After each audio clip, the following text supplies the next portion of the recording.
This is the Self-Aware Leader Podcast. Now your host, Jason Rigby.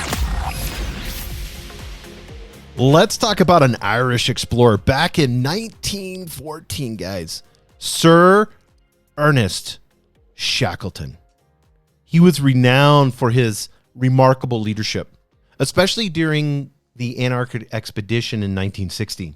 His ship, the Endurance, became trapped in ice and eventually sank. It's dire circumstances. You're done. It's Antarctic. It's early 1900s. He and his crew of 27 men were stranded on the ice for months. So what did he do? Despite the dire circumstances, Shackleton prioritized the emotional and social well-being of his crew.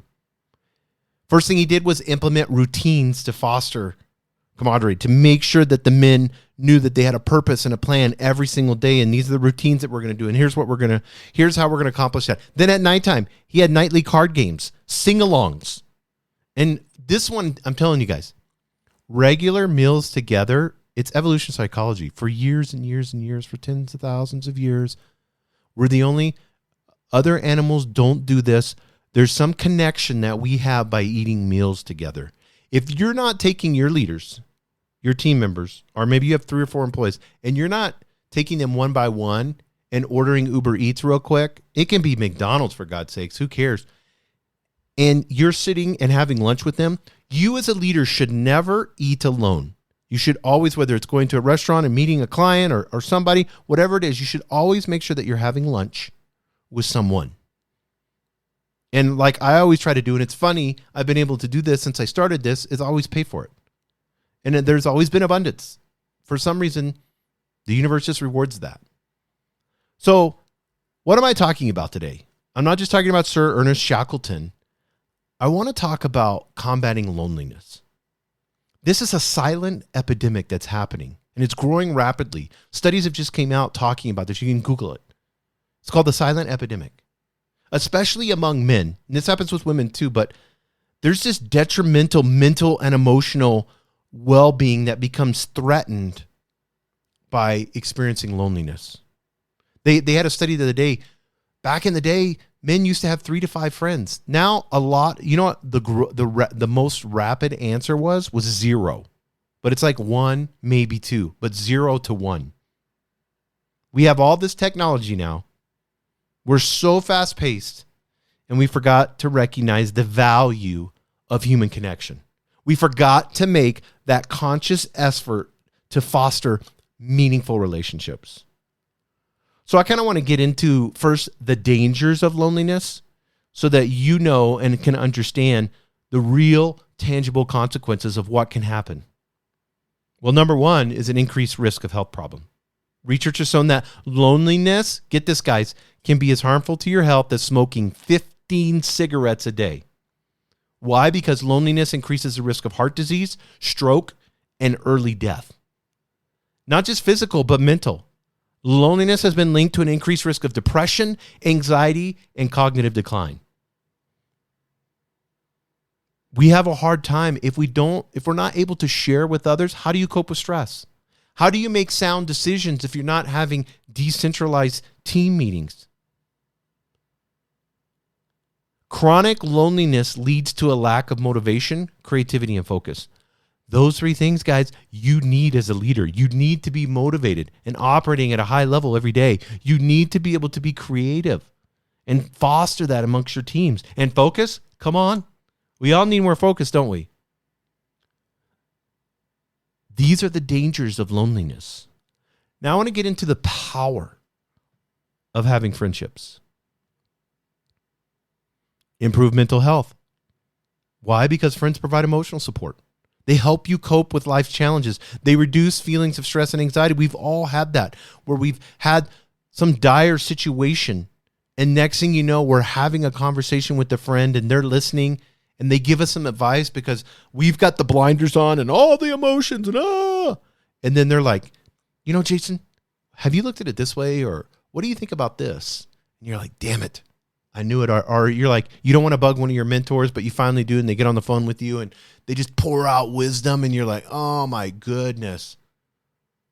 Why didn't I call him earlier? It's not just mental, but physical. We saw with the dangers, but it actually enhanced physical health having friends. Strong social connections have lower blood pressure, stronger immune systems, and reduced inflammation. You're also going to get increased productivity because you're going to have a boost of self-esteem. That in and of itself is going to create greater resilience. Strong relationships help us bounce back from setbacks and failures. They provide the needed support. Sometimes you need that scaffolding so you can rebuild, right? Your friends are that support, that scaffolding that's going to help you overcome the obstacle and have greater success. And you know, it's just a learning lesson. You're going through learning. That's all it is. I heard an amazing quote the other day from the Law of One that I read a lot. They said, your main purpose is just learning to love. Just learning to love. That's what we're here for. We're in this matrix to learn to love, to get past our egos, to be in our higher self, which is just love, right? That's it. There's nothing higher than love. All the religions go back to love. So as a leader, how do you build a culture of connection? Well, one, you need to encourage team building activities. And that's you or someone else that you know. Put them in charge of organizing events and activities. Have rewards. Have a fun time. When I used to operate a sales team, we always had rewards, or I would give away like a nice watch, or we would give away TVs or Xboxes or all different kinds of things, a new iPhone. And then we'd get together and we'd talk about, what some of the pitfalls and some of the things, and people would just be so honest and open. You need to interact and bond on a personal level with those that are around you. It helps build, we know this, team building helps build trust, improve communication, and it'll promote a sense of tribalism in a good way. And that's going to increase loyalty. When you encourage your team members to express their thoughts and feelings openly, you're providing psychologically safe space. And if everyone is feeling comfortable sharing those experiences, guess what's going to happen? Where do you think they could go in their life if you've created this where they can share their thoughts and feelings openly? I want you to listen to me. And people aren't judging. They're not criticizing. There's no fear of being judged because everybody's open and honest. How loyal do you think they're going to be to working for you? When you understand and validate emotions and the experiences and expertise that your team members have, and you show genuine care and support and offer assistance and care about their well-being, guess what happens? Success. It always happens. When you get a group of people that are operating at a 10 mentally, spiritually, emotionally, it's just abundance. That's what it creates. It creates success. Don't allow yourself to experience loneliness. Understand the power of friendship. As a leader, it's your responsibility to prioritize the well-beings of your team members. Remember, if you're not great, your business won't be. Let me say that again. I want you to remember, if you're not great, your business won't be. So let's all begin right now to foster a culture of connection. Create a better future for ourselves first, and then our organization.